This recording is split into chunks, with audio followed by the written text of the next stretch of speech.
When working with nalbinding, you want to make sure, if you can, that you are using a woolen yarn so that when you join the two ends of your working yarns together, you can actually felt them together with water and friction. If you aren't using woolen yarn, you'll need to knot the ends together as you go. So unlike in knitting or crochet, nalbinding is worked using individual threads of yarn rather than one that comes out of a continuous ball of thread of yarn rather. So to begin the Oslo Stitch or any Nålbinding stitch, you need to begin with foundation loops. There are a lot of different ways of doing this, and this way is my preferred way. So begin by holding the yarn in your hand like that with your little tail hanging down the bottom there, and wrap the yarn a couple of times around your fingers so that it creates a couple of loops. Pinch the back of the loops with your forefinger and thumb in your other hand to slip those two loops off the needle. So you'll have your little tail hanging out the bottom here. Transfer those loops over into your left hand, your working hand, and we'll begin working those stitches. So take your needle, insert it into the back of those loops there, so from back to front. Twist your needle down towards yourself and then bring it back up through the middle of those loops there, and you should get a figure of 8 on your needle there. I'll show you that again. So in from the back, twist down towards yourself, and then back up through the center there, and you'll have that figure of 8 there. So using your forefinger and thumb, hold that together securely, and we'll need to position our yarns in place before we start working. So the tail end can just hang down the back, it doesn't really matter where that is.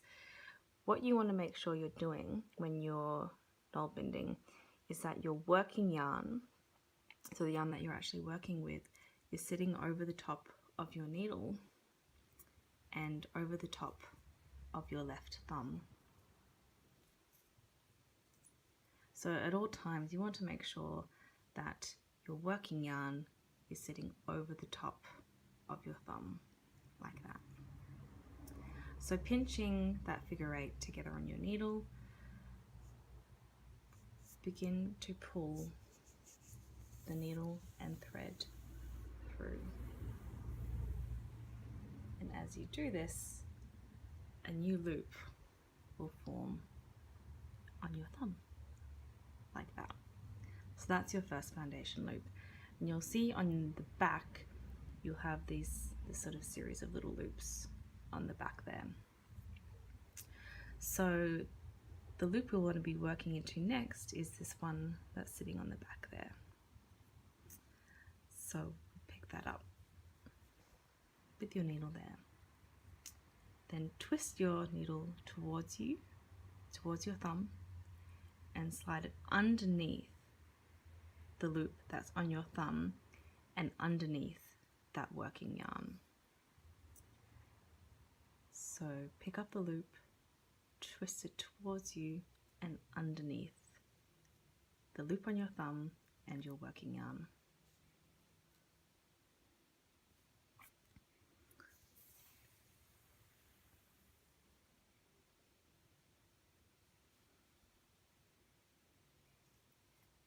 And pull that through.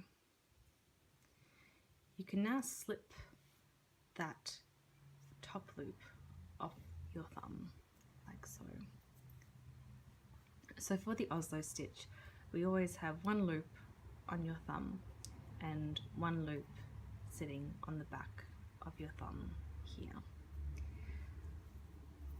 So we pick up that loop at the back, twist around towards ourselves, underneath the thumb and the working thread. Now at this stage, what you can also do is slip that loop gently off your thumb there so that it sits up against the needle. Give your working thread a little bit of a tug so it tightens a little bit. And then using your forefinger and thumb here, pinch that loop together nice and securely so it doesn't tighten all the way. Then making sure your working thread is sitting over the top of your thumb. Pull all the way through. Pick up that loop on the back, twist around, pass it underneath, slip that loop off your thumb, tighten it just a little bit, pinch and pull through.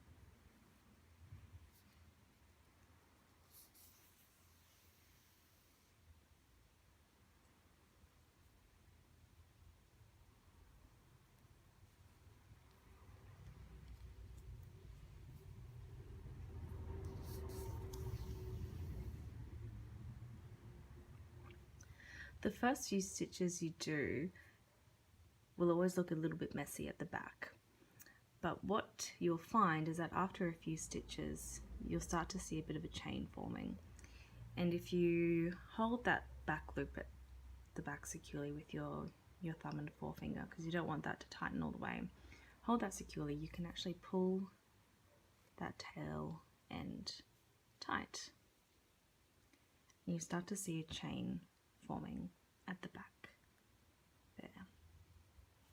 So don't worry if the first few stitches look a bit messy and you don't see much of a chain forming.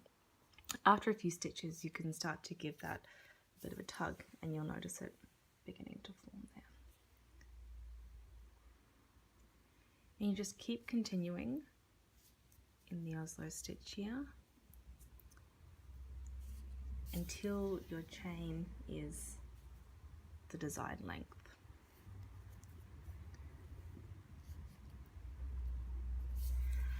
Nalbinding is traditionally worked in the round as opposed to flat back and forth, so it's a really great technique if you want to make a hat or a cowl or a pair of mittens or socks.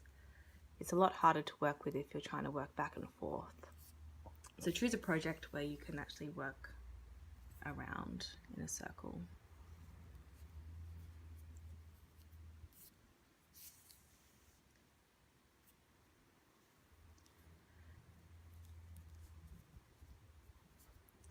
And the size of your stitches will depend entirely on the type of yarn that you're using and the size of your thumb and how tightly you're pulling your stitches.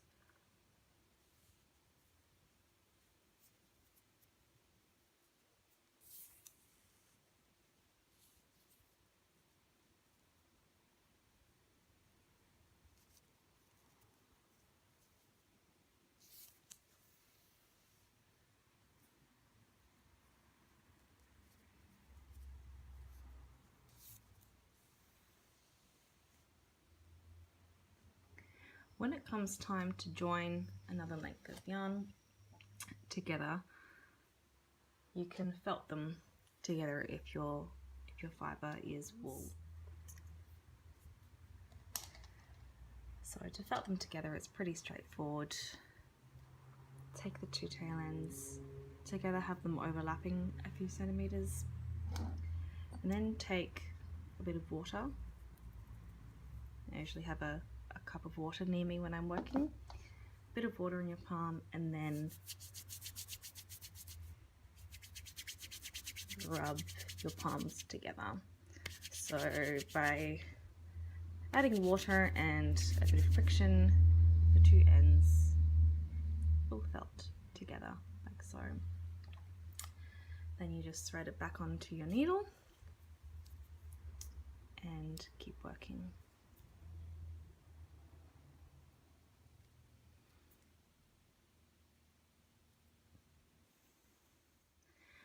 When you put your work back onto your thumb, again, you want to make sure that you put it back on so that your working yarn is sitting over the top of your thumb, like so.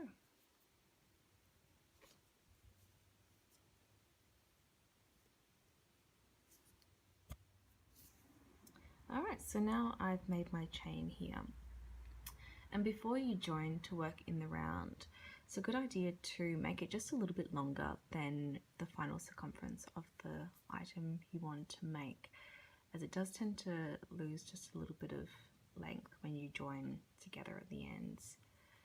So what you'll find with the Oslo Stitch chain is that you'll have a series of stitches that run diagonally, a series of right leaning stitches, and then you'll have these smaller sort of horizontal stitches in the middle and down the bottom, and these right leaning stitches is what we're going to be working into when we join.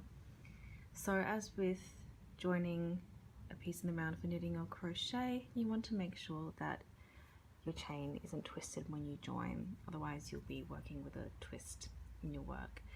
If you're making a cowl, that might be ideal, but if you're making a hat or a pair of gloves or a pair of socks, that's not really what you want. So, and it does tend to twist as you're making it too. So after it's done, I like to just sort of lay it out and kind of just settle all those stitches to get them sitting a little bit flat. Then you want to take your ends together and bring your tail end around.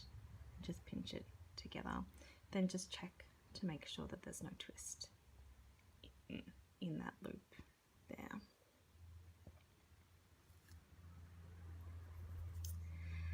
So now we need to join these two ends together, and we're going to do that by working into this top row of stitches here. When you're joining together, I like to go into the first two stitches at the end here. So this one here and this one here. So first we take the stitches from the chain onto our needle. Then we go into the loop on the back of the thumb, twist and pass it through as before.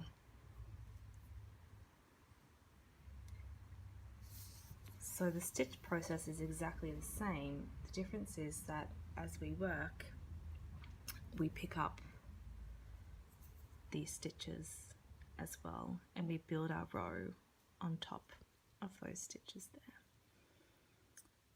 So then we go into the next one, pick up that stitch there, into the back thumb loop, twist, slip that loop off, give it a little tighten, and pass it through to create our new loop.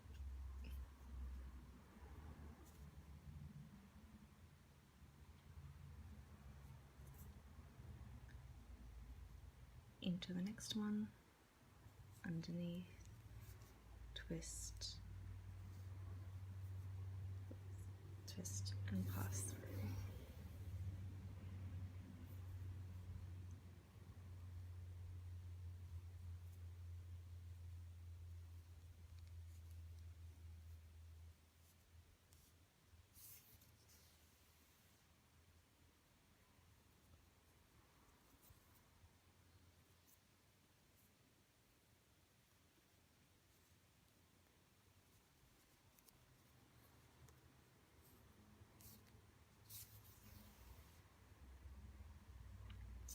So what you'll begin to see is the next row being built on top of that previous row like that.